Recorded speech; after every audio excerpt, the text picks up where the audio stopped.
I was homeless for 3 months of 2023, and I'm still trying to process all of that. But I think one of the harder things to process is how, while I was calling people nonstop to find a place to live, especially one that was affordable, which we're in a housing crisis right now, so that is insanely difficult. People would tell me, by the way, I'm a person who doesn't smoke, doesn't drink, I've never taken a sip of alcohol. I'm a sober sister, I just don't do any of that. It's just not who I am. I'm just not interested. And I was raised middle class, just very normal, you know what I mean? And people would tell me that I should go to the warming center, which is essentially the homeless shelter. I've driven past it many times, and it just looks like a really rough crowd. And when I would ask people, okay, well, what's it like there? Is it a really rough crowd? Because I really, I think that'd be very traumatizing to be subjected to that. They made it sound like beggars can't be choosers. I think one lady even told me that. And I just think that whole statement of, well, beggars can't be choosers is pretty vile to say to a homeless person, especially since it's I don't know these people's situation that I was talking to. I don't know their lives, they have good paying jobs that are supposed to help the homeless and people like me, people in need. But it's I don't know if they've ever been in my shoes before. I don't know if any of them have ever had experience being homeless before.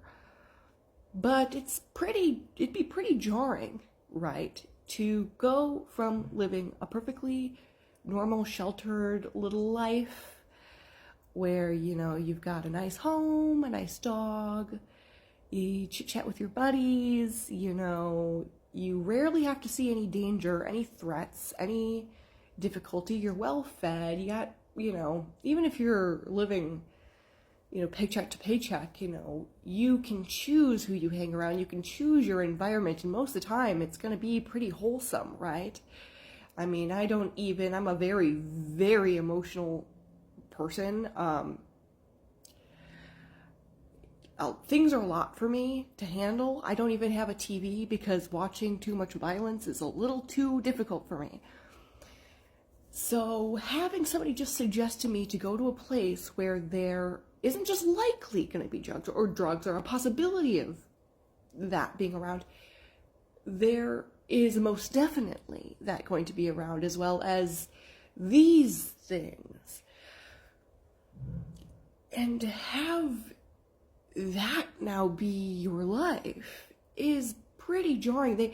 And I'm not just saying they were suggesting that to me. They were saying that that'd be better than living in my car, and almost well, that's the option. And it's okay, a little empathy would be extremely helpful. And it,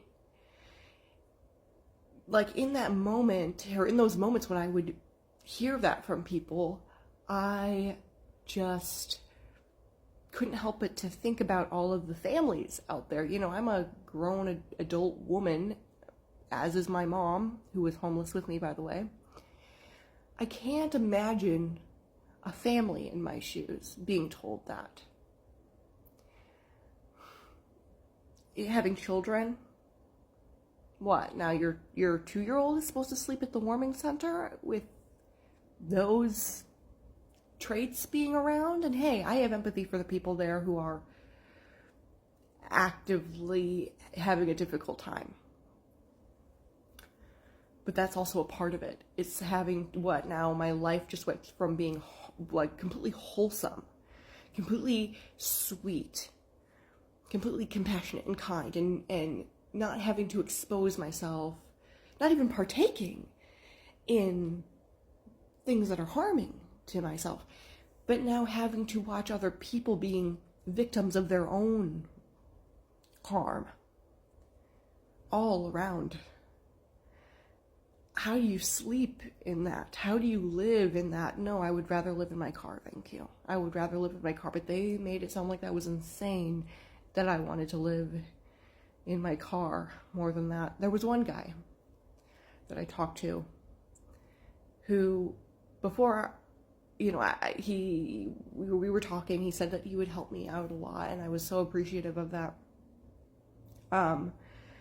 And I just told him briefly, like, you know, people keep telling me to go to the warming center. And he said, yeah, that's a lot.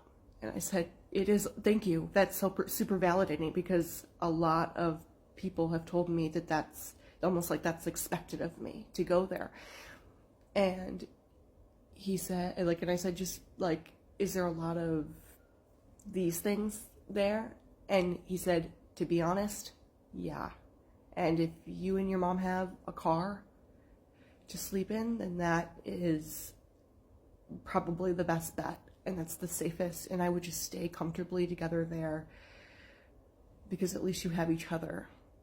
And it's like, that was super validating, that somebody had the humanity to be like, yeah, for like a human being who's never been exposed to that, like me and you, who's never had experience with that type of thing before, especially during a housing crisis where average, everyday people are becoming homeless. No place to go because the rent is skyrocketed and what we make is nothing. Yeah, it makes sense that a person who has never had experience around things like that might find it a little bit difficult to be around that.